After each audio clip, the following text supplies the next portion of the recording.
আজকের ব্লগটা শুরু করেছিলাম সকালবেলা, যেহেতু সকাল সকাল বেরিয়ে গেছিলাম। তো এত সুন্দর ওয়েদারে ভাবছিলাম কোথায় যাওয়া যায়। তো আমরা বন্ধুরা মিলে ভাবছিলাম যে কোথায় যাওয়া যাক। তার আগে আমি বললাম চল আমার গাড়িটা তুই মুছে দিবি। তো আমার গাড়িটা আমার বন্ধু মুছে দিচ্ছিল। তো এখান থেকে আমরা গাড়িটাকে মুছে বেরিয়ে গেছি, এখান থেকে চলে যাচ্ছিলাম অন্য কোথাও।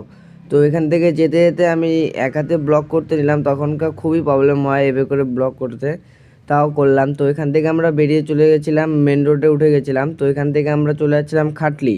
তো এখানে খাটলিতে এসে দেখি খুবই কম জল, তাও এখানে বাচ্চারা লাফ দিচ্ছে। তো এখান থেকে এরকম অল্প জলের জন্য আমরা স্নান না করে চলে গেছিলাম এখান থেকে, কারণ এইটুকু ওয়েদার ভালো আছে কিন্তু এখানে জল নেই অত পরিষ্কার, তার জন্য এখানে স্নান করা যাবে না।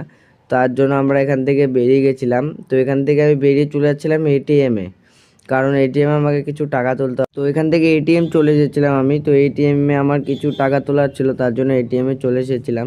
তো এখান থেকে প্রায় আমি বাড়িও চলে এসেছিলাম। তো ব্লগটা এখানেই শেষ করলাম।